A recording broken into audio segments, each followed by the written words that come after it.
Hello and welcome everyone to the CBT Nuggets learner community and welcome to the AWS Associate Exam Study Group. Don't forget you can chat with Bart live in the AWS Learners channel in the learner community. So let's get started. Leading today's study group is Bart Castle, AWS expert and CBT Nuggets trainer. Bart, take it away. Sweet. Thanks, Tony. Thanks, Jack. Thanks for introducing me there. I was just thinking, I was excited for today. Well, hey, friends, welcome back. It is another Tuesday here, time for AWS Study Group. We're going to be digging into identity and access management permissions again a little bit more today. Always an important subject within the AWS world. It is AWS Study Group time. The topics are all about associate exam level content. There's a ton of things we could talk about within AWS, but we're going to be focusing primarily on the stuff that's going to show up in like cloud practitioner, solutions architect, SysOps associate, or the developer associate. So let me jump over here and see how our attendees are doing. I'm going to go ahead and turn the mics on. You have microphone control. If you want to jump in and say hello, we'd love to hear from you. I saw Tony's out there. Thanks for joining up. Got kind of a smaller group at the moment here. That's okay. That's okay. Hey, Bart, how's it going? Not bad, man. I'm pretty well. How about yourself? I'm doing good. Just tagging along. End of year, rounding up with projects. Yeah, I hear you. Are you getting it all lined up, or is it gobbling you up? Is it working out? Well, I'm actually currently working on an Ansible playbook. It was working for some servers and not working for some at this point. It's like you just get stuck. So I'm reviewing the code line by line to see and making some changes to get it working. But I'm using it to install AWS SSM agents on our on-prem infrastructure. Sweet. Have you got that working for a few tests then, or? Yeah, it's worked. It worked. I've onboarded some instances, all our instances in AWS, Lightsail, and now getting to the on-prem one. I have onboarded some of the on-prem one.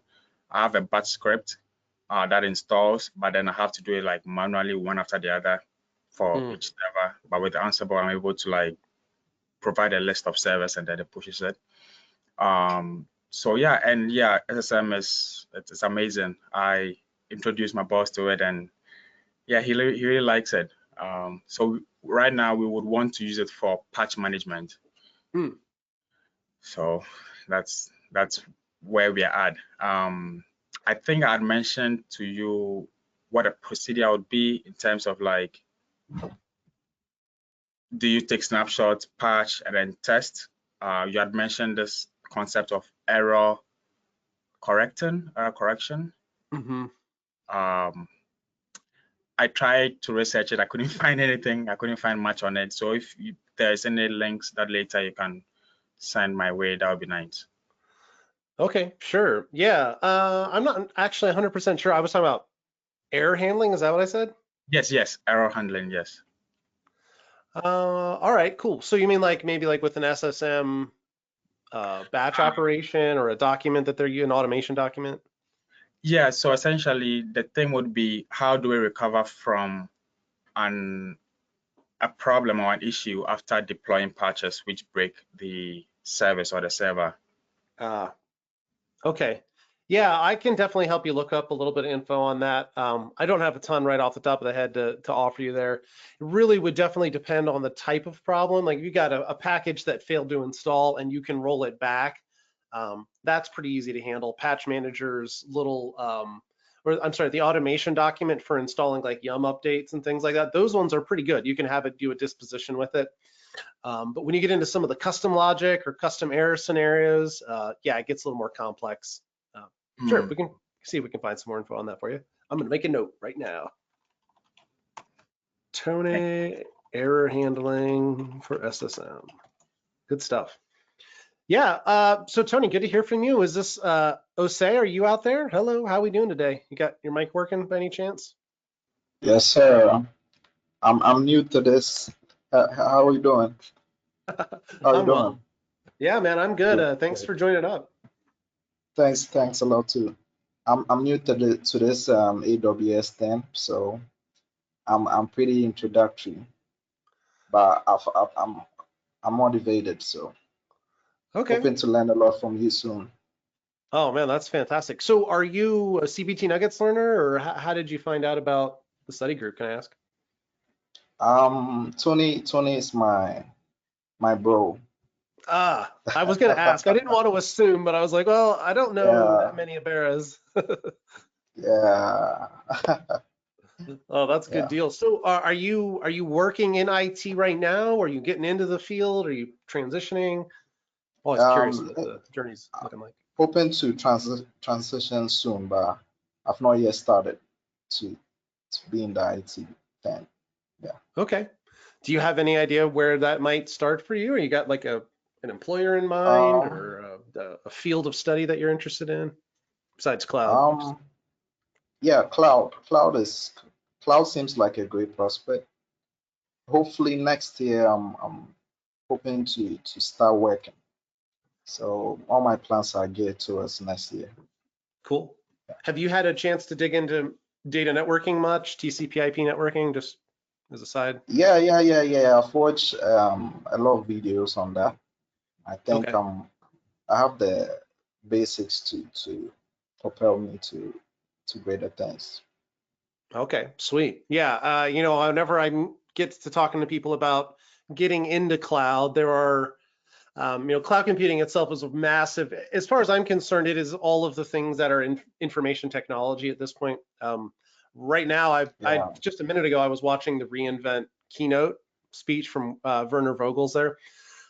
Very okay. cool. And you look at AWS and the products they offer, of course, they're talking about everything, applications, networking, compute, data analytics, security products, and then applying all that. So I always try to keep networking at the front. If you're going Very to get into important. cloud, yeah, you got to get the networking chops down a little bit there. So I'm glad to hear you're working on that. That's good. Sure. I did a VPC. I did some VPC work, so I think yeah.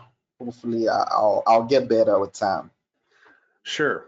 Yeah, and of Yeah. course there are many layers to networking. We're thinking like, I need to understand basic traffic directions and traffic filtering. I don't need to know how to dissect a frame header, but I do want to know what my layer 2 and layer 3 addresses are and how they help move traffic around.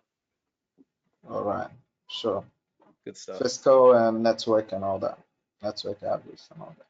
Yeah, we got to do that. The other thing I always try to get people thinking about is picking some sort of path when it comes to operating systems.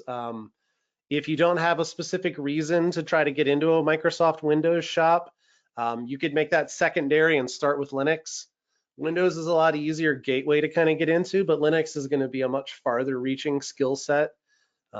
So if you have, I'm just kind of thinking ahead here, get yourself into Linux as Yeah. much as you can. Linux Plus is a great cert to maybe go after from CompTIA. Cool. I've actually engaged in some classes on Linux too, Okay. but yeah, I'm hoping to get better. That's the because when it all comes at you at once, it feels overwhelming. But Yeah. hopefully with time, I'll be comfortable with all the basics and advanced stuff. Yeah. Yeah, that's fantastic. I'm just curious, what your studies look like. That's awesome. Sounds like you're on a good track. The other Sure. third one then is I get people into thinking about, automation approaches. So writing software, writing shell scripts, and that stuff kind of needs to come after learning some of the preliminary parts. So once you're comfortable running a server and, talking to it over the network, then you can start doing things with applications that run in those environments. And that's when things I think get a lot more like directly interesting. You can make a web app that you want to do, make it do something, and you can begin understanding some of the functionality that we can drive with those systems. But I think that's when stuff gets more fun. Cool. Yeah. Sure. Because we're supposed to be having fun, right? Isn't that the goal? So my dinosaur Yeah. told Yeah. me. Yeah. Definitely. Sure. Sure. Sure. So you're trying to Um, say I can the bash you're talking about bash scripting, right? When you yes, mention or scripting. PowerShell. If you choose a Windows path, PowerShell or Bash for Windows 2 is available. But yeah, some sort of shell Okay. scripting language where you're thinking about reading files, manipulating files, working with the file system, working with shell sessions like SSH, working with Okay. different communications protocols, like a lot of it's SSH now, like Secure Copy and Secure FTP and Telnet, Okay. and some of those, yeah, some connectivity tools and moving files Yeah. around the network. Yeah, those are all good Nice. steps. So that way, when Yeah. you're talking to someone like Tony, and he's talking about Ansible installing software or dropping Yeah. packages off or logging somewhere, then you're thinking, okay, all right, I got you. We've got a file system, we've got applications running inside it, and they're doing these things, they're interacting in these ways. You're starting to think more about it. I think that Yeah. the biggest thing I always try to get people thinking about is, like, if you're going to get into cloud, that's like saying you want to get into driving. Okay, like, I'm thinking about getting into driving. Okay, well, if you're going to learn to drive, then you're thinking, okay, I need to have a vehicle, I need to understand how Yeah. vehicles work, I need to understand how roads work. And so that's kind of the thing, is to think that cloud is a place where applications live. So ultimately, we're going to be learning how to administer those workloads. And that's kind of where I really Nice. try to get people steer in that direction as soon as possible. Nice. The funny thing is, I've never had an IT job, let's say specifically IT job. So right now, more of it is more theory for me, but I'm hoping to transition next year. So Sweet. yeah, that's the goal. That's awesome. Did you get yourself an AWS account? Hey, Levi. Hey, by the way, hello.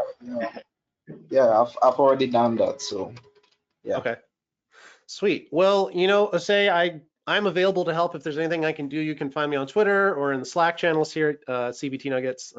Just let me know if you got any ideas. Cool. I'm always around to just answer questions and stuff. So yeah, hit me up. You mean Slack channel, study group, channel or something like that? I'm also in. So are you a CBT Nuggets subscriber then? Is that? Yeah.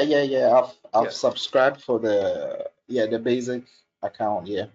Okay, cool. Yeah, and so we have a channel over here. Let me see if I can find you in there. Yeah, I don't see you there yet. So what you'd want to do is head over to, let me see if I can put up in the chat. It's cbtnuggets.com Okay. /community. That's where you can get the invitation to the CBT Nuggets Slack community. From there, once you join in, you can look me up by name, Bart Castle, or I'll see if I can find you, or you can find Tony on there, and we'll get you into the Okay. AWS channel. That's where we're chatting AWS throughout the week. Okay. So I'll use that link to join the Slack channel. Right. That'll get you into Slack, and then we can chat over there and yeah, just kind of keep up. I talk with Tony on there, I don't know, once a week, sometimes more often, just depends on the weeks. Cool. Thanks. Yeah, good stuff. Hey, Levi, how you doing, buddy? I heard you were getting AWS certified too. Yeah, I'm slowly working towards it. It's tough to make the time, really. I think that's what it is. If I just wait to find the time, it's never going to happen. I got to make the time. So that's sort of the step that I'm on. I really appreciated your links for to the suggestion to check the facts on AWS. That's been really helpful. I think my next step is to get one of the practice exam books. It sounds like there's a new one coming out really soon. So I'm excited to get that, to sit down with the practice exam and see sort of where I'm at and kind of evaluate. Because I think in my head, I build it up to the point where I'm not really sure how hard it's going to be. Maybe I talk myself into it being harder than it really is. I don't know. Yeah, no, I hear you. There's a lot of uncertainty. I've taken these stinking exams so many times, I kind of forget what it's like to sit on the outside and wonder what the questions are going to be like and how they're structured and the depth of knowledge I'm going to need to know. Yeah. Yeah. So Levi, are you going for solutions architect? Was that what I had heard, or cloud practitioner? I'm trying to remember what we were talking about. Originally I was going for the cloud practitioner. I think, so I've been using AWS for, I don't know, 3 years now. I feel pretty comfortable with a lot of the things, the pieces that I work with regularly, I feel pretty comfortable with. I'm sure there's going to be pieces on those exams that I'm not familiar with. And I think that's where the practice exam is going to help too, to say, oh, I didn't realize this was going to be included at all, or, oh, I've never actually touched this, or even just to say, hey, I thought that I understood how this works, but I don't know that question. So yeah, Gotcha. I guess my short answer is I was originally doing the cloud practitioner, and now I'm thinking the solutions architect might be more appropriate. Maybe when I sit down with the practice exam, I'll find out otherwise. Okay. Yeah, if you're not real sold on it yet, my general pitch is that Cloud Practitioner is meant to be, it's certainly a good foundational one. It's literally just memorizing what the services do for the most part. So if you're already like 90% comfortable with what kind of service the EC2 is or what S3 does, then you're already halfway through that test. Getting into solutions architect or even sysops or the developer one, then you're looking at applying and implementing those services. So there's Right. a big switch into the associate ones there to implementation level logic.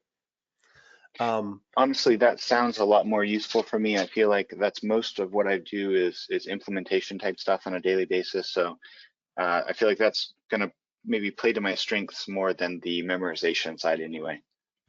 Yeah, and to that point too, I was going to say I usually make a pitch for sysops as a starting point unless you actually want to be a solutions architect and you're going for that position. SysOps deals with actual workload management practices, whereas architect is more like, okay, let's gather requirements and let's make these crazy abstract associations with all these different services to solve like niche problems. Whereas SysOps is more like, okay, this is how we keep the lights on. This is how we optimize performance. This is how we optimize for cost. So those are like the real workload administration sort of certification there. So a lot of that is like directly what most people are doing in AWS. And from an actual job title position, more of us are SysOps administrators than there are architects out there. Even to date, I don't meet that many actual architects out there unless you're working like for AWS as a solutions architect for them. So just something that I pitch out there. But again, I think you're on the right track. If you take a look at some of those exams, you'll get a chance to kind of feel that out. I appreciate that. That's really good feedback. I will. I haven't looked too much at the SysOps courses, so I should probably go review those and see maybe that would be a better fit. I appreciate that. Thank you. Sure. Yeah. And along those lines too, since I know Tony's level pretty good here already, I will share over a YouTube link real quick. I think some of you might have seen it. Where is it here?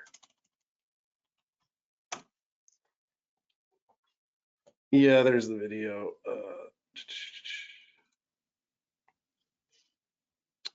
So what I usually, there's a couple of videos I did about just like picking the right exam. So I was going to share that link real quick. Let me find it.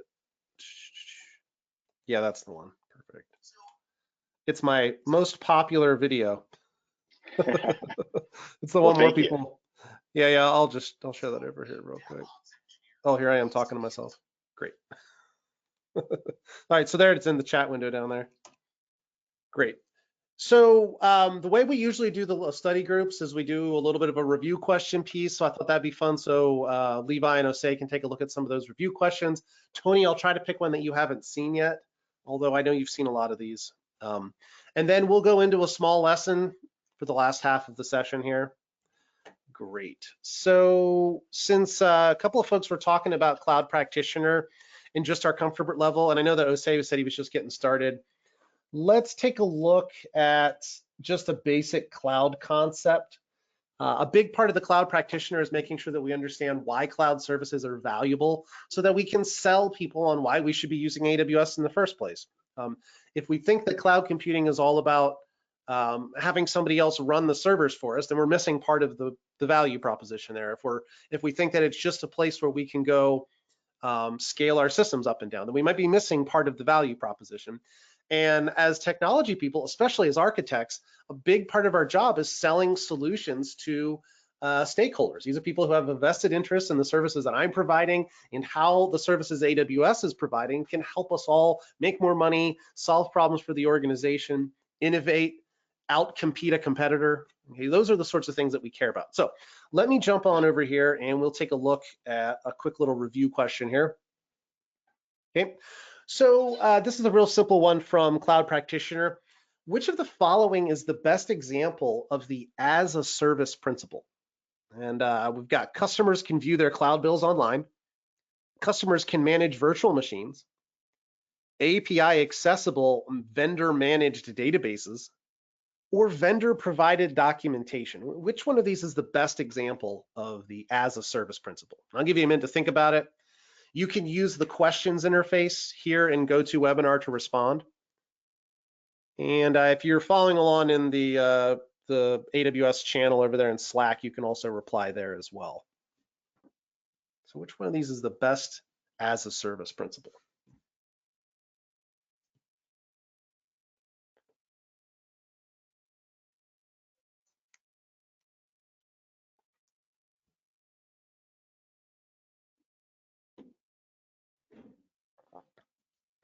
All right, cool. I'm seeing some questions popping up over here. That's good. Yeah, just go ahead and leave your replies there. And we'll give you 1 more minute to answer in. And then we'll kind of go around and see what everybody thought. And then we'll move on to our identity and access management topic for the afternoon. Okay, cool. So jumping on into this one, when we talk about the process of, oh, look at this. I got all sorts of writing. Get rid of that. Blammo. Okay, so we are talking about the as a service principle. Now, Tony, I know that you and I've chatted quite a bit, so I'll just get you jump on the mic here. What do we mean as a service? What is the point of a term like this, and what does it mean between providers and consumers?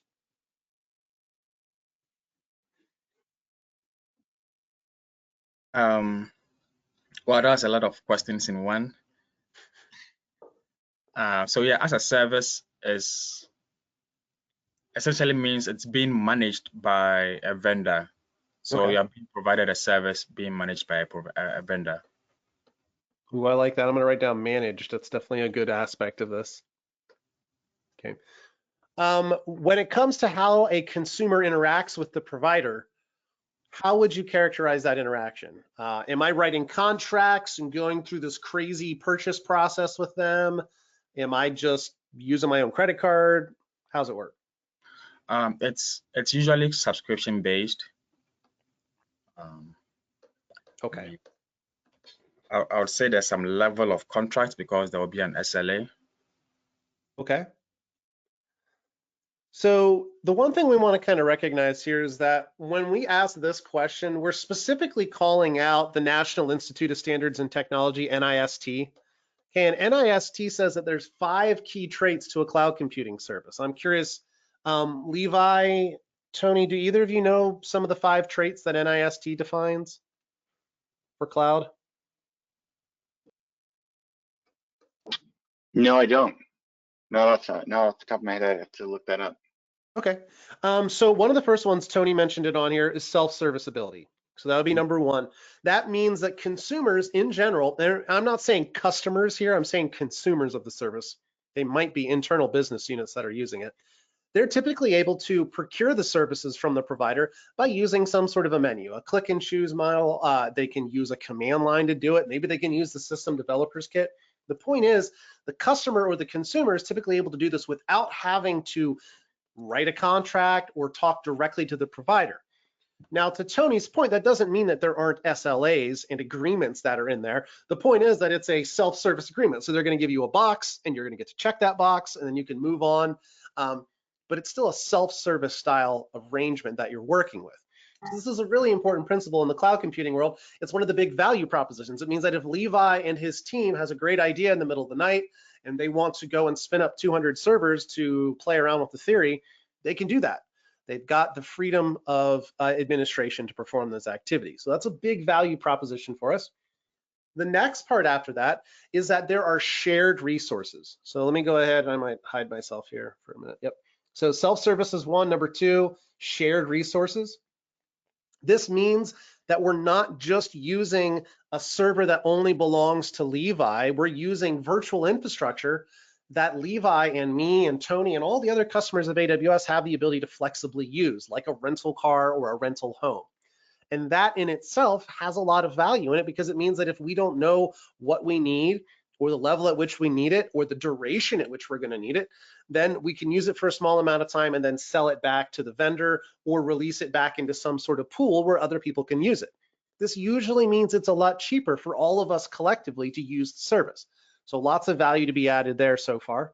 Okay, so self-service, shared resources. The next one on here has to do with probably the oldest cloud part. Here, I'm gonna move over here a little bit, number 3, and that is network accessible.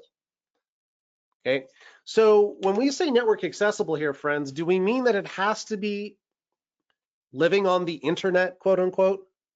What do you think, Levi? Does it have to be on the internet to be a cloud service? No, I would think that you could, as long as you would have access over the network, so it could be an internal network, and I would think that would qualify. Perfect. Yeah, and in fact, just a few months ago, I was at VMware World, and VMware has a massive internal cloud offering that you can go and run in your own data centers, and you can let your developers call on APIs and build stuff all across the network. It's still a cloud service. It's not living on the quote unquote internet. Okay, so we want to focus on that network accessibility part. It's a very important part of this. It also means too that we're using standardized mechanisms like HTTP. So to make web requests, you're using standardized protocols for security like SSL and TLS for security. Okay, so those are all good mechanisms for standardizing these interactions. Okay, so self-service, shared resources, network. Number 4 is elastic. Okay, and this kind of goes back to that shared concept that says that you can grow or shrink the service depending on however much you need to use. Okay, so lots of value there. We have self-serviceability, shared network, elasticity. Okay, and the last thing to kind of remember about elastic is, of course, when you think about workloads or needing to be able to handle a certain amount of work that has to be done, sometimes we need a lot of it all at once. Like right now, it's this crazy holiday shopping season. So a lot of vendors, they need a lot more servers right now to handle all of the Christmas shopping, especially during COVID. Okay, and they don't need them here in like 2 more weeks. They're going to turn a whole bunch of that stuff off. So that elastic principle is another really big value proposition for us because, again, they don't necessarily have to own it all year long. We're talking about asset usage without the need to own it. And that's a big part of it. It's the same idea with a rental car or staying in a hotel or any of those other sort of ad hoc services. Okay, so self-service, shared, network, and elastic. Any questions so far on any of those 4? I'll show you the last one here in just a sec. So, Okay. You Tony, can you go first. ahead. okay. So with regard to the network part, all this while I've thought a disadvantage of cloud computing to be it relies on the network, as in the internet. So once you don't have internet access, you're not able to get access to your resources. But then thinking of it, you can also think of private cloud. Yep. So okay, I guess I didn't know VMware was providing that service where they bring hardware onto your on premises. But Sure. And not just VMware, you got like IBM, Oracle, HP has a cloud offering out there too. And they're all meant just for like if you're a healthcare provider or if you have defense security work that you're doing and you need to run it in your data centers, you can still have cloud style services, but they're not living on the internet. Okay. Yeah. Got it. Yeah, Thanks. good question. Sure. And Levi, did you have anything to add? Oh, I was just thinking about the elastic point there, where certain types of resources obviously can scale, and others you can just sort of duplicate, right? So if it's a type of resource that would just be duplicated rather than scaled, I guess I would hesitate to call it elastic, but I guess you could just spin up more instances, and that would still be a type of elasticity.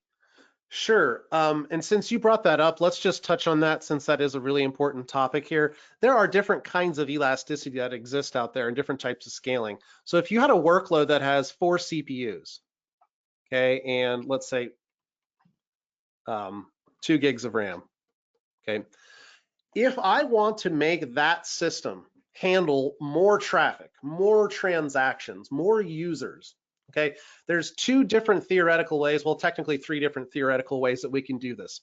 The first one is called vertical scaling, okay, and I think this will address some of what Levi was bringing up there. With vertical scaling, you're going to keep that same single server footprint, but you're going to triple the amount of power that it has. So we're going to go up to 6 gigs of RAM and 12 CPUs, okay? First question is, Levi, do all systems scale like this? Can I just throw more power at any server that's out there and just have it handle more traffic? No, absolutely not. In some cases, that does definitely improve performance, and in other cases, you might see zero difference, right? Right. I mean, a great example, this would be like, you're talking about a Java application that has a specific 2 gig heap size that goes with it. You can throw more power at the server all you want, but that application is written to only allocate a fixed amount of memory. So we do recognize that this is a software dependent piece here.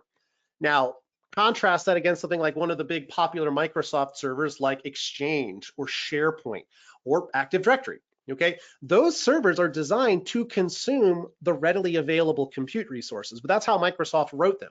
So vertically scaling some applications does mean more throughput, but it's not guaranteed. And it does point out software and hardware have to be designed to work together. So we got some problems with vertical. The other question here, and this one's for Osei.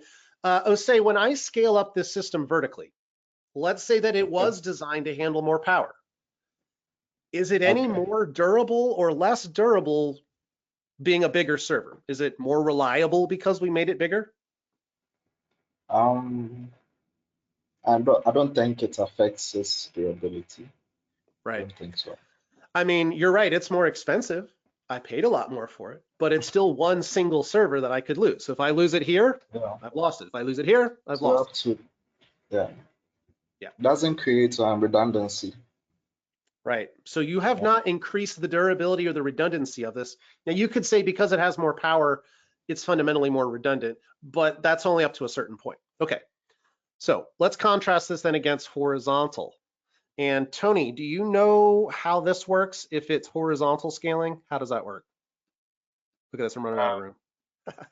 In the AWS environment, you can have an auto scaling group where you set thresholds that would trigger newer instances to be built from an existing AMI or however you've configured it. Perfect. Yep. So it distributes the load across them. Exactly. So if I want this to be 3 times as powerful, I'm going to be running 3 times as many servers that all have the same basic footprint. That could be bigger too. The point is that you're adding more nodes or more individual systems or more instances in AWS parlance, okay, to increase the overall power of the application. So same questions here. Do all applications natively scale horizontally? We just make more copies of them and make them all work together beautifully? It's a trick question. Okay, they're not. It's not accidental. You have to design your applications to do this properly. Okay, a good example, one of the big questions that they talk about is something called session state.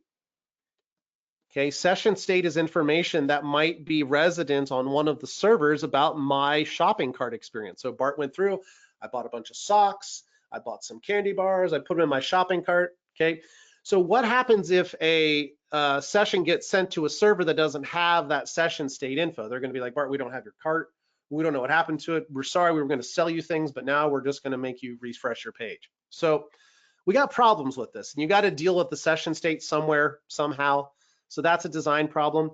And Tony also mentioned another element here, and that is the notion of using a load balancer to distribute requests as they come in. If you're going to have more than one worker back there handling requests, you got to have a way to send them the requests and get them something useful to do. Okay, so more technical, more sophisticated, but Osei, is it more durable having 3 nodes instead of 1? I should think so. If the basic infrastructure is replicated across the different nodes. Perfect. Yeah, so if I lose one of these, I still have others to handle it. Now, this is again why the session state's important, because that little guy right there needs to be available to these other systems as well, ideally. And that's why typically, just to kind of close up session state, typically we will go and write it outside of the instances to some sort of session state database of some sort, just to keep it off those workers. That way they can all centrally access it. But again, we're talking about some of the evolutionary patterns here. A lot of applications don't work like this. They're vertical, they're not horizontal, they have locked in session state, they don't know how to scale, there isn't a load balancer. Okay, so these are all big software development concerns and architecture concerns. Okay, any questions or comments on this? I know we got a little tangential, but Levi asked a good question about elasticity. Random question, but I was thinking, I wanted to ask if a private, if it's possible to sync a private cloud with, let's say, AWS service or something. Let's say AWS, your VPC in AWS. So when you do something in your private cloud, it's immediately connected with your AWS. Yeah. I'll say yes and no. It really kind of depends on what part of your environment you're talking about. So if you're talking about an application that runs on a Linux server and you currently have it running on VMware in your data center right now, you can certainly take the application, like the file system contents, out of the server and make it available in AWS. It's not exactly synchronized. It's certainly not automatic. It's something you'd have to design a process around. But Okay. VMware does offer what's called VMware on AWS, and that actually lets you take the virtual machine and literally just move it to a system that's running in AWS. Now, you are looking at getting an actual bare metal server from AWS and running the VMware hypervisor on it, and then using the virtual machine on it.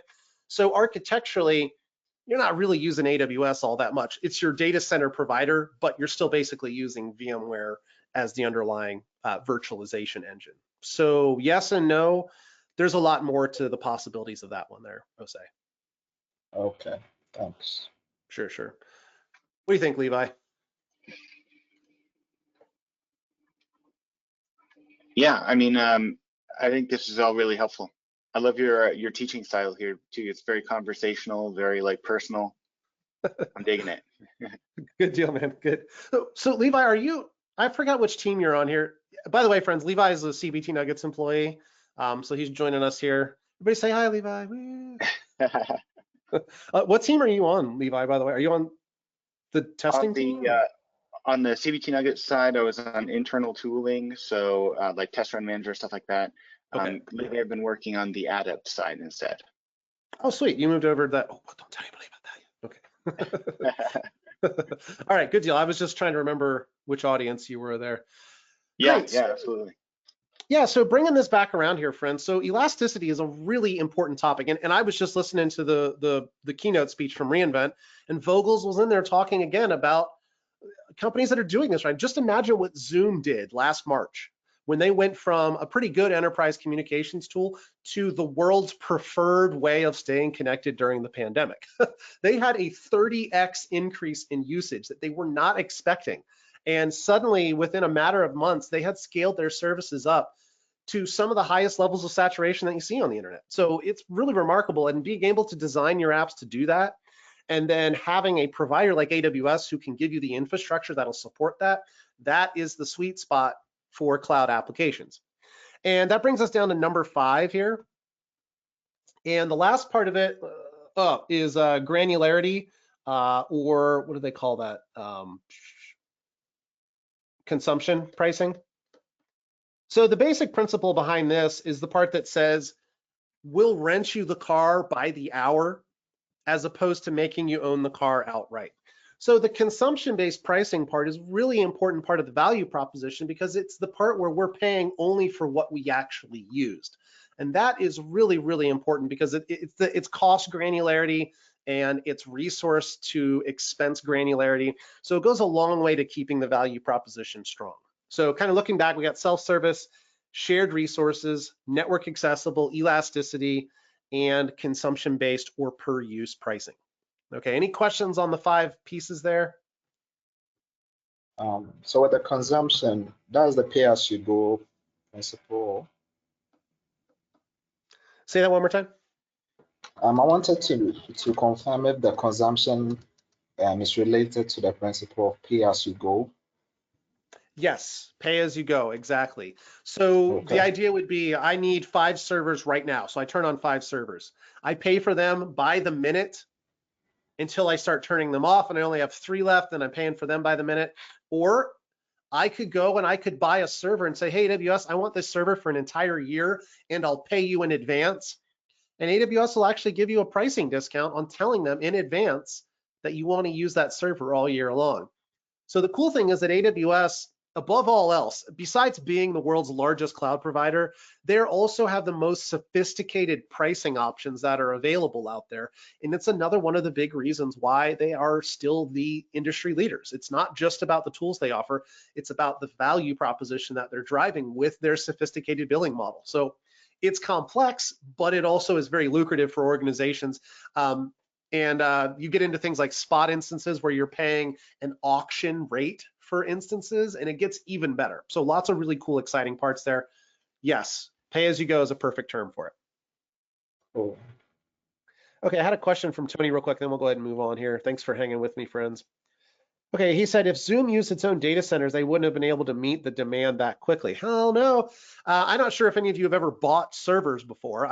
I used to be a network admin. It took me anywhere, best case scenario, a month, from the point of deciding to getting approval, to actually getting it, to getting it installed and putting it in the data center, more likely 6 to 9 months.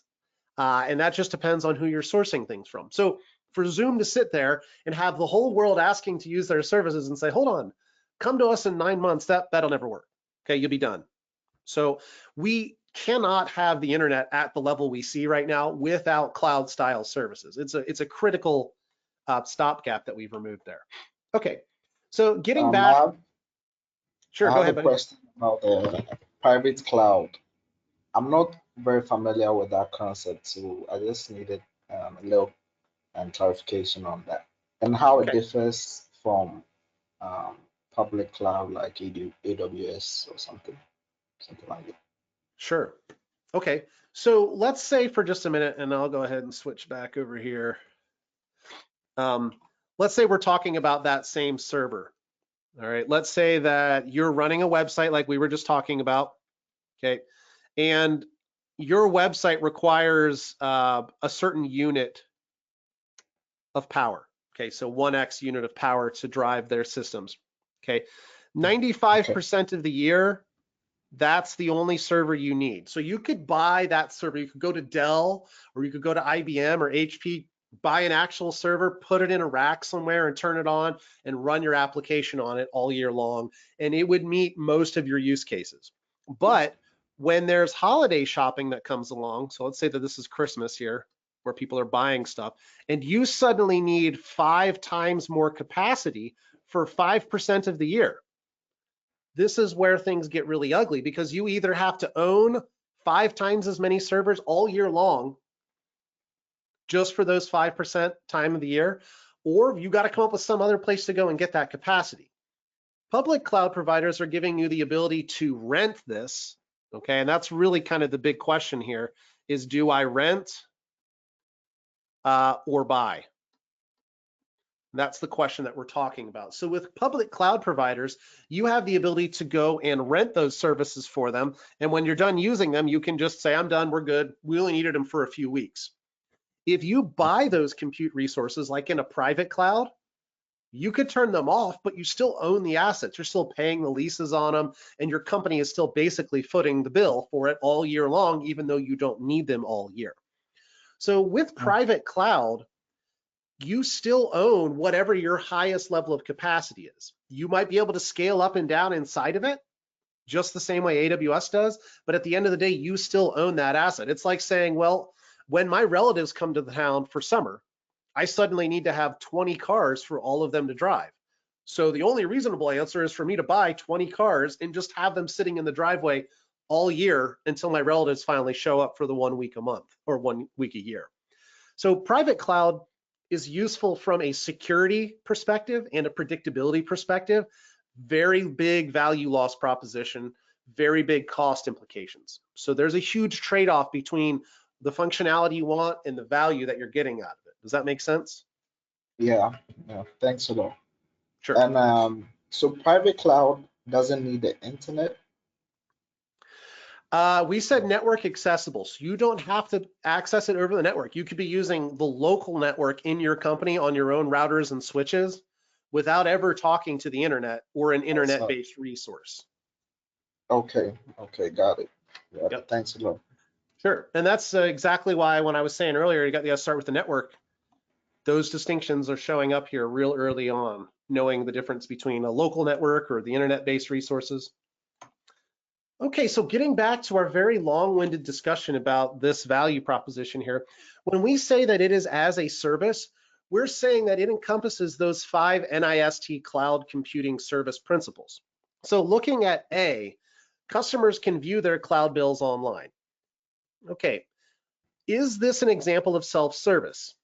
Yes. Okay, is there a managed element behind it? Yes. Okay, but in general, we're not really talking about the elastic components here. We're not really talking about some of the pay for only what you use parts of it. So A is certainly an aspect of it, but it's possibly not the best flavor of it because there's only minimal parts of management that are happening here. Okay, so that's a pretty close example. But as we look down through and try to look at some of the other answers, we'll see there's a better one. Okay, so we'll say maybe for A. Okay, so B, customers can manage virtual machines. Okay, now I certainly had described a lot of virtual machine management going on. So that is an example of the as a service world, but it's not really intrinsic to the cloud service part of it. So managing virtual machines, we can do that without running in a cloud service provider, and we don't have to have the provider managing them for us. So again, that one might be a good fit. It's certainly kind of related. But when we get down to C, API accessible vendor managed databases, now we're hitting even more of those targets.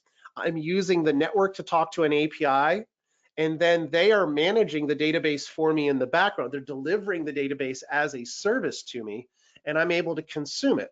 It's flexible, it still has the self-service elements behind it, it's elastic, the vendor is handling that part of it.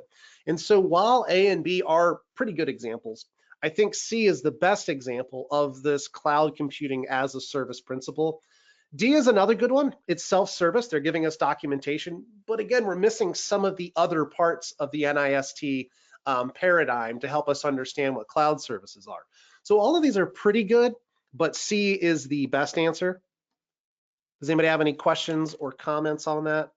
I know some of you went with some of the other ones, so I'll just take a moment to pause there. I'm not I'm not too sure about the API accessible meaning. So if I could get a little bit of clarification, that would be great. Sure. So say if you ever go to a restaurant, okay, and they give you a menu to choose stuff from, okay, that menu is an interface which describes what the restaurant offers and how you can get things from them. An API works exactly like that. It's a way for a developer to say, this application does these 10 things. If you ask it these questions in this format with this type of data coming into it, it will give you these responses back. So an API is a standardized way of creating those interactions and then regulating how people interact with the service. When you talk about Amazon Web Services, the web service part of their name is the API part. An API is a web service, although a web service isn't always an API, so we want to be careful there. But the idea is that you're sending a request and saying, I want you to do this action, here's the data that goes with it, and it's going to give you a response back. That could be putting data in a database, it could be creating a new resource at the vendor's provider environment, or it could be some other functionality that they provided. The point is, everything in AWS, in every cloud vendor out there, it's all happening through APIs. That's how consumers talk to the provider. Okay, got it. Sure. So it's like the middle ground between two entities. Yeah, exactly. So if you think of the consumer up here, okay, and the provider is down here, okay, you're going to be talking to them through an API. So like if I go in the AWS management console, even though I'm using their browser, anything I do in the management console, it calls on an API that AWS built in the background. If I use the command line and I'm typing commands, it still talks to the API in the background. Cool. That was very clear. Thanks a lot. Yeah, so it's an integration layer, it's an interface. Yep. Cool. All right. Levi, Tony, any questions, comments before we move on? Oh, I just wanted to say I appreciated the detour there to explain sort of the reasoning behind it. I had chosen B because I was thinking about it as managing like an EC2 instance or something, and I thought, okay, it's probably it's probably a virtual machine somewhere, I imagine. But database is an even better fit, and now I kind of understand why. So I appreciate that. Sure, and I know I got kind of tangential with NIST, but so many people bastardize the use term cloud these days. Cloud means internet to so many people. I mean, just like Osei was talking about earlier, he was like, most of us believe that, especially as consumers, like proper consumers of like Google Drive and all of the world's web pages and mobile apps. We only really think of it as being the cloud is the internet, but NIST is very clear in their definitions of why we make those distinctions. It's got to be network accessible, not internet accessible. It's got to be self-service, not just managed. So yeah, it's a flavor of best. And on the test, AWS definitely will give you multiple correct answers like this. And they really want you to think about the best example, the most complete example of it. Yeah. Yeah, that's totally why I found it so helpful to go in and see, okay, the API accessible is sort of a clue. Hey, there's an extra benefit to this answer, right? I'm checking more of those boxes. So that was super helpful. Sweet.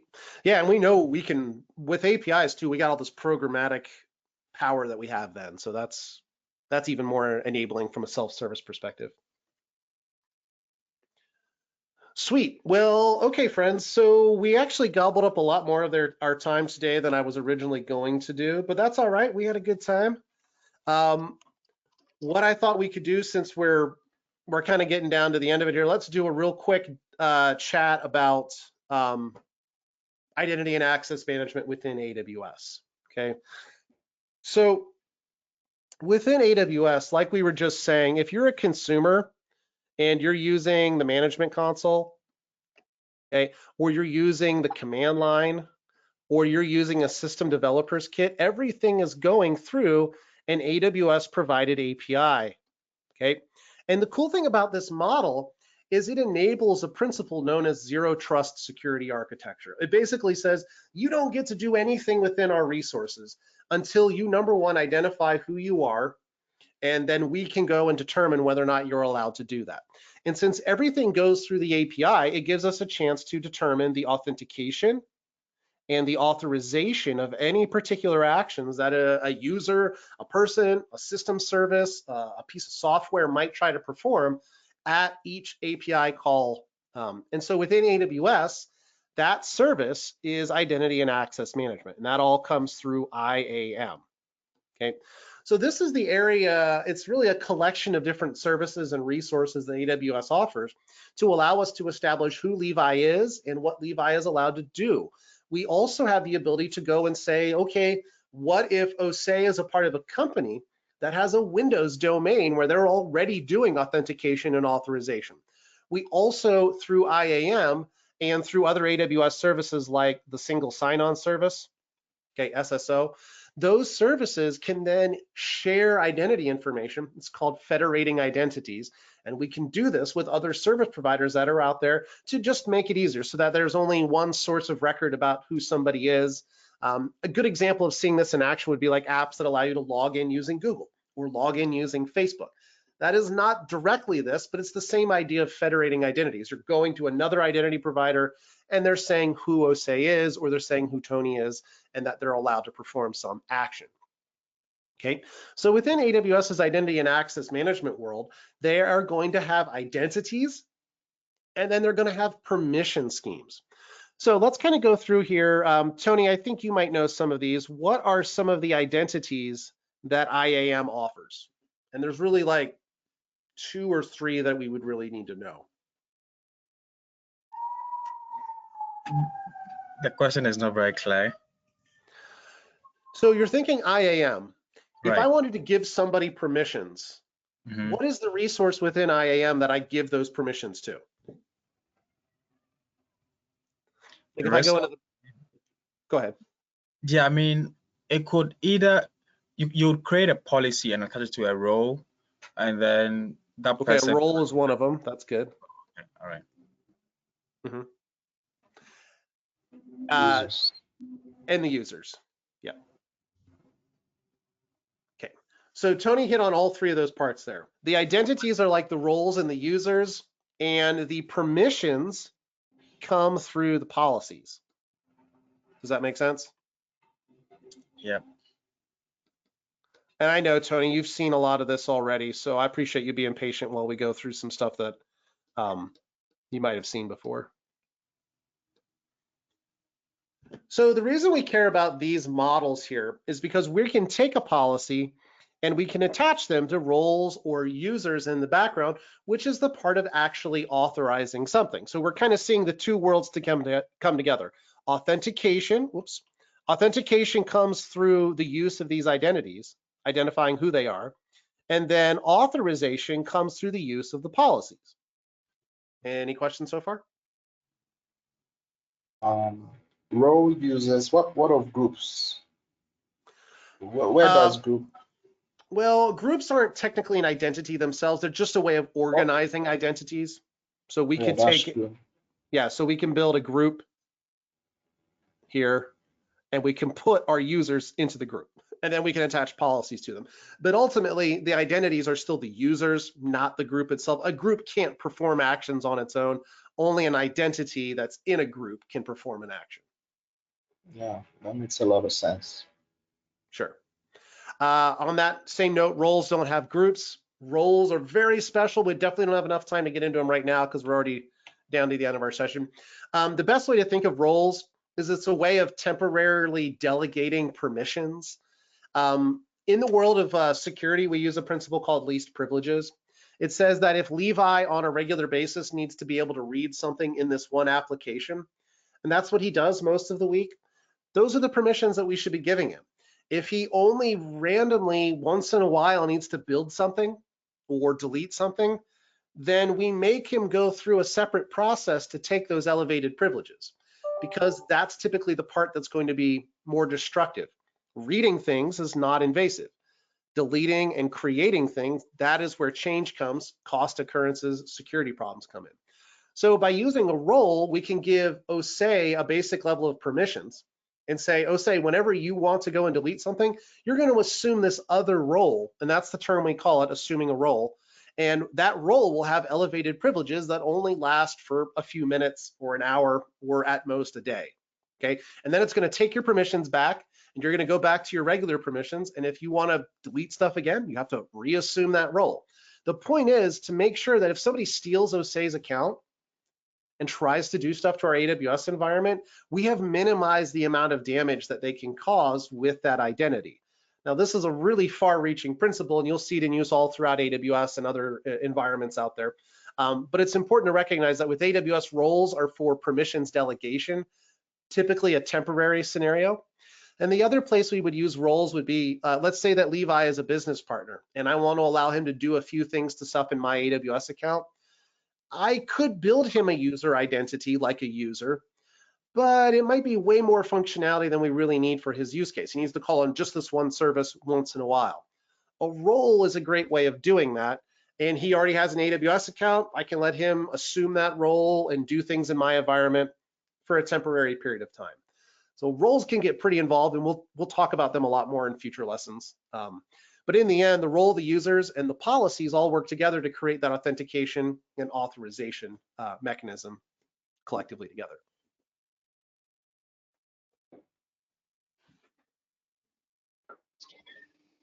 Super helpful. Thank you, Bart. Thanks, Sure. Bart. Yeah. Well, so guys, I am a huge IAM fan. It's I think it's the most important service within AWS to understand, because it, in this one little tiny little snippet of slide that I've showed you here, you basically hold the keys to the kingdom when it comes to making things work right in AWS and preventing security problems. All the world's S3 buckets and breaches, they all come down to something like this that was done incorrectly. So they're very simple. They call them primitives, and that's a good name for it. They're building blocks. But everything else in the world of AWS permissions is all built around these basic components. So getting this right and understanding some of the basic components that are working here, that's the key setup to doing all of the other more complex things within AWS. So it's a great starting point. And that's why I personally preach a lot of IAM. And if you take a look on my YouTube site out there, I have an entire series of videos that are just 2 and 3 minute lessons about little bits of IAM, how to use this permission, how to use this policy, how to stitch this together, or how to evaluate the source IP address. Great stuff. There's so much to learn about it. So if you're interested in this and you're looking for stuff on the side, take a look at my little 1 minute IAM videos. They're a great study resource. They're a lot like this. I'm sitting here kind of gabbing about little lessons here and there. The dinosaurs are talking. It's usually pretty fun. So check those out. It's a good way to kind of keep brushing up on it. Because there's so much to IAM. It's a really big service. It's a giant network in itself. Beyond that, friends, is there any questions or comments before we wrap up our study group for today? I appreciate everybody's participation. Roles, they expire, right? They expire, something like that. Yeah, and the quickest way to do this, say if you were to go look up more about this, you would want to look at roles and tokens. Essentially, the role is an identifier. You're saying, okay, I want this little chunk of permissions, and I want it for a specific amount of time. What AWS gives back to you is a token, which is basically a piece of identifying data. It's usually not something that you can just read. It'll have little pieces of encrypted information in it. But what it does is it identifies who you are, the permissions that you're allowed at the time of the token. Somebody from AWS is signing it, a system that says this is a valid token. And then there's also an expiration on it, just like a hotel room key. Eventually that token is no longer valid and it has to be regenerated, just like the hotel key. Once you check out, you can't use it anymore. But with the tokens, you can go back to AWS, and again, the API will say, okay, who are you? What permissions do you need? How long do you need them? And it'll generate a new token. And then your application, your web browser, the command line, whatever it is you're using, they can use that token data to then go and perform their requests until the token expires later on. And you repeat the process all over again. Yeah, thanks a lot. Sure. So the role really isn't, the role really isn't the thing. It's really the role leads to the token. Same thing as the user identity. It leads to the token. In the end, the token is the thing that makes all of this happen. That was great. Sweet. All right, So friends. Quick comment. I just wanted to say I appreciate your time and help here. This has been fantastic. You're very comfortable and it makes me feel comfortable. So I just wanted to give you that feedback. And IAM, I totally agree, is an amazing thing. I'm sure I could spend an entire day just focusing on that. So any tips or links that you might have, I've used it. I have places where I'm comfortable with it and places where I think this is how this works. But it's, I know well enough to use it, but not necessarily well enough to say I'm using it wrong, right? Sure. Honestly, the very best way, like once you've got the things I just showed you right now, that's like 50% of knowing it. Knowing what each one of those does. The next thing to do is really deep dive on roles. And I would encourage you to take a look at, if I can clear this out real quick. Where we go. The best thing to really do is to start looking at Lambda role usage. Yeah, I spend a lot of time exactly on that.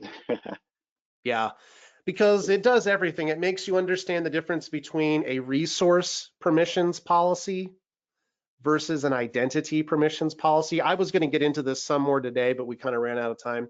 And then they also have this principle of invoke versus execution permissions. So the idea that Levi's allowed to run a Lambda function, that's one set of permissions. And then the permissions the Lambda function has to go and run other things, that's a separate set of permissions. So once you start understanding the primitives, and then you look at the way that Lambda does it, everything falls into place after that. If you're going to have something like Tony was talking about Systems Manager earlier, if Systems Manager is going to do something to another AWS service like S3 for you, you need to make sure SSM has permission to do that. It needs execution permissions, and you can do that by giving SSM a role. Or you could do that by giving S3 permissions in a bucket policy to allow SSM to do that. The point is to start thinking about which policies I need in the right places, and then how those roles help attach those permissions to those services. Very important part of the rest of the AWS world. These are the other more important primitives that you get into once you start understanding those basic role, user, and policy concepts. Sounds great. Thank you so much. Sure thing. Well, yeah, Levi, let the others know that if they want to come join up as well, I'll be messaging people in Slack there. But I'd love to see more CBT folks come join us. Good time. Yeah, I find it really valuable. Awesome. Well, Levi, Osei, and Tony, I appreciate y'all hanging out there. I'm going to let Jack sign us off here, and we'll be in touch real soon. Thanks. Thank you, Jack. Hey guys, well that's all the time we have for the AWS Associate Exam Study Group from the CBT Nuggets Learner Community. Join us for the next AWS Exam Study Group session, which will be next year actually, January 5th, 2021, 10 a.m. PST, where we will be talking about well-architected framework. That was a tongue twister. All right, thank you, Bart, for sharing all of that great information. To find out more about Bart Castle, please check out his CBT Nuggets trainer page at cbtnuggets.com/trainers/Bart Castle, or just look for his picture and you can click there. A copy of this video with future study group information is always available to CBT Nuggets Learner Community members via the hashtag bulletin board channel, and to non-community members via the CBT Nuggets blog located at cbtnuggets.com/blog. If you would like more information on how to join the learner community, or if you have any suggestions for future study groups, feel free to contact us at community@cbtnuggets.com. Share your thoughts and your comments. Now, on behalf of the CBT Nuggets learner community, I'm going to say goodbye for now and have a safe and happy holidays to everyone. Now we'll go back to Bart for a few final thoughts. Awesome. Well, thanks, friends. Thanks for hanging out. And for anybody who comes back and watches the recording later on, if you follow me out there on Twitter or on LinkedIn, you can find me there for Cloud Bart. You can do a Google Bart Castle IT. You'll find me on all the networks out there. We're usually sharing information about it, and the blog at CBT Nuggets as well. One final thing, I am going to be speaking at reInvent this Thursday. So if anybody wants to catch up on that, I'm going to be hanging out with some of the other community builders who are part of the AWS world, talking about some of the exciting things that happened at reInvent. So I'm really excited about that. If you have a chance to catch it, tune in. It'll be this Thursday. Beyond that, friends, we'll see you out there online and in the cloud. Have a great week. Great week to you too.